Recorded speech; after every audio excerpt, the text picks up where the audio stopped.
এই বাইকটার মানে গত 2 দিন যাবত মানে চলতি পথে আস্তে আস্তে ধাক্কায়, মানে বাইকটা যখন চালায় তখন আর কি ধাক্কায়, যখন আমার সার্ভিস সেন্টার আসে তখন এই সমস্যা নিয়ে আসে যে কোনোভাবেই স্টার্ট হচ্ছে না। মানে পরে আমরা যে সমস্যাটা পাইলাম, সমস্যাটা হচ্ছে যে আপনাদেরকে আগে দেখাই মূলত বাইকটা সমস্যাটা কি। দেখেন দেখেন বাইকে কোনো প্রকার স্পার্ক নাই, কোনো প্রকার কারেন্ট পড়ে না, একদম স্পার্ক হয় না, এটাই হচ্ছে সমস্যা। দেখেন একদমই স্পার্ক হইতেছে না, মূলত এই ইলেকট্রিক জাতীয় সমস্যা, এর জন্য বাইকটি স্টার্ট নিতেছে না। আর আমার হাতে এই হচ্ছে ওবিডি স্ক্যানার মেশিন, আমরা এই মেশিনের মাধ্যমে ধরবো যে এই বাইকের অরিজিনালি সমস্যাটা কি। যেহেতু এটা এফআই বাইক, সেন্সর জাতীয় বাইক, সেখানে বডিতে ফায়ার দিয়ে ওয়ারিং চেক করতে যাবে না, সেক্ষেত্রে ইসিউটা নষ্ট হয়ে যেতে পারে। এটা হচ্ছে এই বাইকের ইসিউটা নষ্ট হয়ে যেতে পারে। আমরা মোটামুটি সবই চেক দিছি, কিন্তু স্পার্ক হচ্ছে না। তখন আমরা এই ওবিডি স্ক্যানার দিয়ে স্ক্যান করতেছি আসলে বাইকটার কি সমস্যা, সেই সমস্যাটা আপনাদেরকে দেখাবো।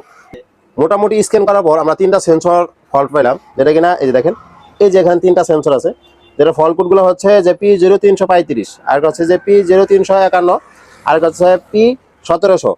এই 3টা হচ্ছে ফল্ট কোড। মূলত এই ফল্ট কোড উপরে ভিত্তি করে এখন আমরা কাজগুলো করবো। তো প্রথমত আমরা যে কাজটা করবো, একটু দিকে আসো, দেখেন এখন আমরা যে কাজটা করবো, এই যে ফল্ট কোডগুলো আছে, এই যে এখানে যে 3টা যে ফল্ট কোড আছে, ফল্ট কোডগুলো ক্লিয়ার করবো। ফল্ট কোডগুলো আমরা ক্লিয়ার করবো, যদি ক্লিয়ার করার পর অটোমেটিকলি চলে যায় তাহলে তো আলহামদুলিল্লাহ আমাদের বাইকে আর কোনো প্রকার সেন্সর জাতীয় সমস্যা নাই। আর যদি পুনরায় যদি আবার যদি এই কোনো একটা ফল্ট বাইর হয়, সেই ফল্টের উপর ভিত্তি করে আমরা কাজটা করবো। নো ফল্ট কোড, এখানে কিন্তু নো ফল্ট কোড দেখাইতেছে। আমরা পুনরায় ব্যাক দিয়ে আমরা দেখবো, যে আবার স্টার্ট দিয়ে দেখবো মানে স্পার্ক হয় কিনা। বাইকটা ক্লাসটা ধরো, দেখেন তারপরে কিন্তু স্পার্ক হচ্ছে না। মূলত স্ক্যান করবো যে দেখি আবার পুনরায় ফল্ট কোডটা শো করে কিনা। যদি আবার যদি সেই ফল্ট কোডটা শো করে, সেক্ষেত্রে সেটার উপর ভিত্তি করে কাজটা করতে হবে। এই যে দেখেন, refer to the vesicle service manual. বর্তমানে এখানে বেসিক্যাল কিছু সার্ভিস আছে, যেটা এখানে প্রত্যেকটা সেন্সরি আমাদের খুলে আবার ওয়াশ করে তারপর সেট আপ করতে হবে। এখানে বেসিক্যাল সার্ভিসটা শো করতেছে, তার মানে এই বাইকে যে কোনো একটা সেন্সরে লুজ কালেকশন আছে। আর মেন কথা হচ্ছে প্রত্যেকটা সেন্সরি আমাদের খুলে একটা একটা করে সকেটগুলো ক্লিন করে তারপর লাগাইতে হবে। ইনশাল্লাহ হয়তো বা এই সমস্ত কাজগুলো করলে সমাধান হয়ে যাবে। তারপর একটা ভিডিও পাবেন যে আসলে আমার বাইকের সমাধান হচ্ছে কিনা।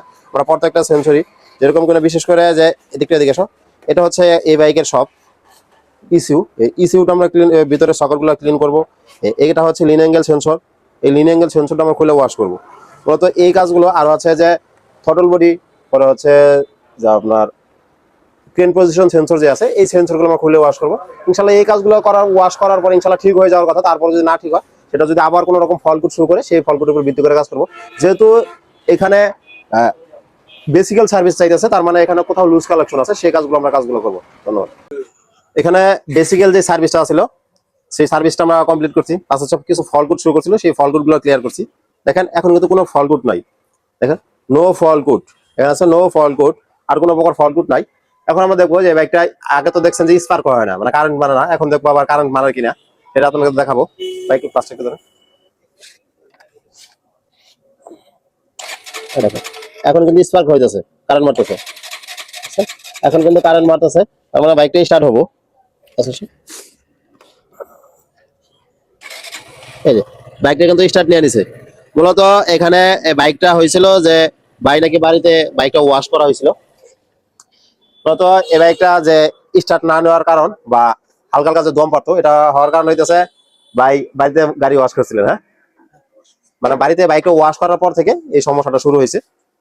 মূলত এটা ওয়ারিং এর লুজ কালেকশন ছিল, এর জন্য আর কি এরকম হয়েছে। সেন্সরে কোথাও পানি ঢুকছিল, আমরা সবগুলো সেন্সর খুলে ওয়াশ করছি, লুজ কালেকশন গুলো চেক দিছি। ইনশাল্লাহ এখন কিন্তু আমার বাইকটা ওকে হয়ে গেছে। বিশেষ করে হয়েছে কি, আগে রূপ ধরতে হবে, তারপর চিকিৎসা করতে হবে। কিন্তু আপনার কাছে যদি এই মেশিনটা না থাকে, সেক্ষেত্রে সেটা মানে খুঁজে পাইতে অনেকটা সময় লেগে যায়। যখন আমরা এই বাইকটা আসছে আমার কাছে, স্ক্যান করার পর এখানে কিছু ফল কোড পাইছি, সেই ফল কোডের উপর ভিত্তি করে কাজটা করছি। ইনশাল্লাহ কিন্তু এখন আমার সমস্যাটা সমাধান।